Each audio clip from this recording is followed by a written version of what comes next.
Good evening, Mr. Chairman. My name is Zach Wahls. I'm a sixth-generation Iowan and an engineering student at the University of Iowa, and I was raised by two women. My biological mom, Terry, told her grandparents that she was pregnant, that the artificial insemination had worked, and they wouldn't even acknowledge it. It actually wasn't until I was born and they succumbed to my infantile cuteness that they broke down and told her that they were thrilled to have another grandson. Unfortunately, neither of them lived to see her marry her partner, Jackie, of 15 years when they wedded in 2009. My younger sister and only sibling was born in 1994. We actually have the same anonymous donor, so we're full siblings, which is really cool for me. And I guess the point is that our family really isn't so different from any other Iowa family. When I'm home, we go to church together, we eat dinner, we go on vacations. But we have our hard times too. We get in fights. Actually, my mom, Terry, was diagnosed with multiple sclerosis in 2000. It is a devastating disease that put her in a wheelchair, so we've had our struggles. But, we're Iowans. We don't expect anyone to solve our problems for us. We'll fight our own battles. We just hope for equal and fair treatment from our government.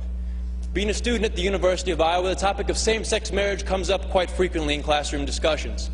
And the question always comes down to, well, can gays even raise kids? And the conversation gets quiet for a moment because most people don't really have an answer.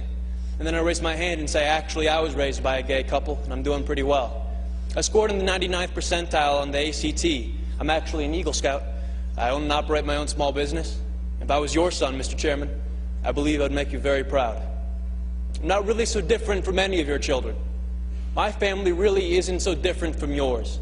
After all, your family doesn't derive its sense of worth from being told by the state, you're married, congratulations. No. The sense of family comes from the commitment we make to each other, to work through the hard times so we can enjoy the good ones. It comes from the love that binds us. That's what makes a family. So what you're voting here isn't to change us. It's not to change our families. It's to change how the law views us, how the law treats us. You are voting for the first time in the history of our state to codify discrimination into our Constitution, a Constitution that, but for the proposed amendment, is the least amended Constitution in the United States of America. You are telling Iowans that some among you are second-class citizens who do not have the right to marry the person you love. So will this vote affect my family? Would it affect yours? Over the next 2 hours, I'm sure we're going to hear plenty of testimony about how damaging having gay parents is on kids.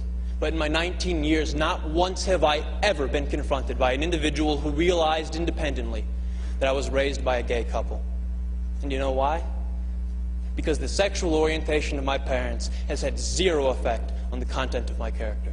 Thank you very much.